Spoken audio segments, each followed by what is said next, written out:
At the $5 or more soon. Yes, absolutely. So again, I don't think it's in the administration's best interest to see that, because that will definitely hurt his reelection campaign potential. So I think if nothing else, they're going to try to keep a lid on this until after the election. So I see the administration trying to keep this patted down until we're past November, because obviously their big objective right now is to keep oil prices not going too high, even though ultimately they want them high, but low enough that they get through the election and get reelected. And I think obviously... Okay, so after the election, instead of an October surprise, because if they did it close enough to that, even if gas prices went up, people tend to line up and rally around a president, period, when we're in a big war. Let me expand on this. How do you expect, and what are your colleagues saying? What's the consensus, if there is one, on the Russians? Putin's been reelected. If you believe that, their stocks have gone up. That means the hardliners are in. You've got the Chinese president saying prepare for war with the U.S. You've got the Pentagon acting like the Middle East isn't even an issue and sending all these fleets and troops to the Pacific. Why is there this realignment against Russia and China right now? Well, the first problem we have, just so I can define it for your audience to understand, we have no grand strategy. We have no idea what we're doing globally. We don't. And one of the things that even during the Cold War, Alex, we kind of had a strategy of how we're going to do things. We don't have that. No one has sat down and figured out how we're going to do things. All they know is we're going to cut the budget. With that said, then, we've left the door open for chaos. You have General Clapper saying one thing in testimony about the Muslim Brotherhood not being a threat, being one thing and another. At the same time, you've got the military expansion in the Pacific. So again, I think it's almost like there's nobody really thinking things through. We're playing checkers, not chess.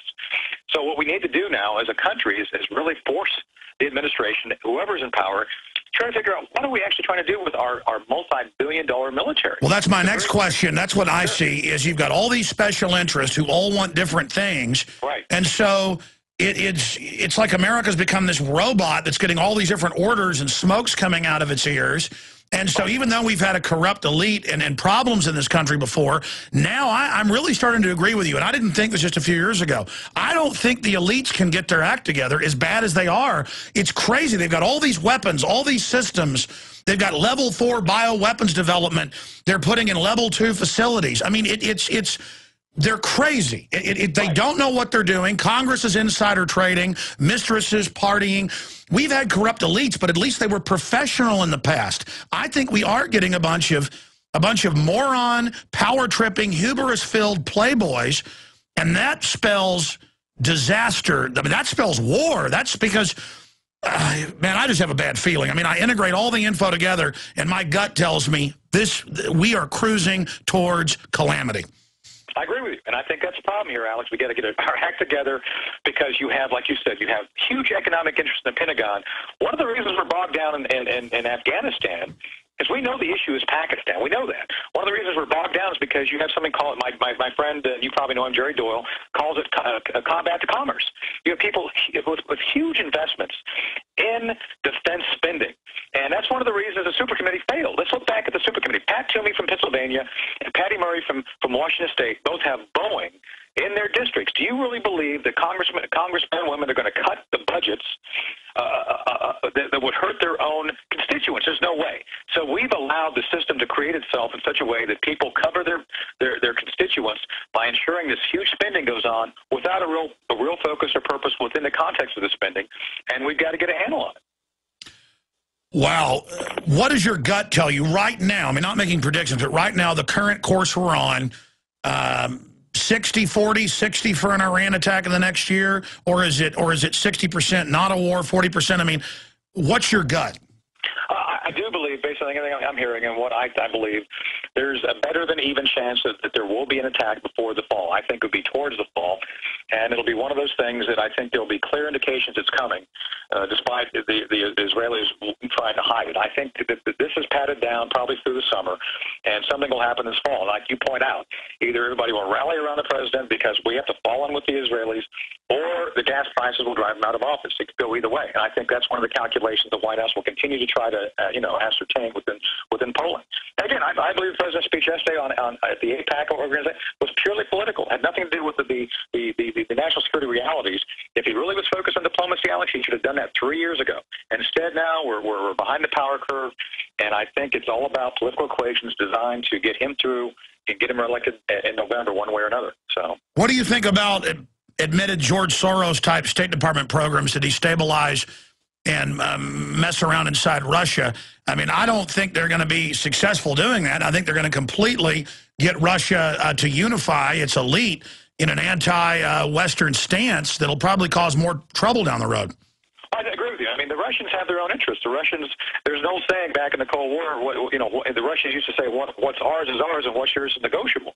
And so, they are now reasserting themselves as a global power. We have to understand that. And the more we mess around with them, I think the more we have the potential of doing bad things. Frankly, maybe we got to look at playing the Russia card as we did during, as Nixon did with China during the Cold War. Exactly. And I think we need to look at how, the Russians and us have a lot of common interests if you really sit down and look at it.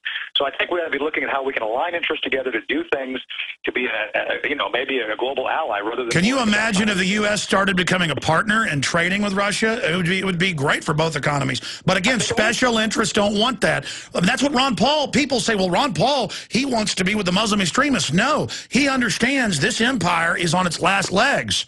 Right. What's your take on Ron Paul? Well, I got to tell you, Alex, I've said this publicly, I think his policy is the most realistic on Iran.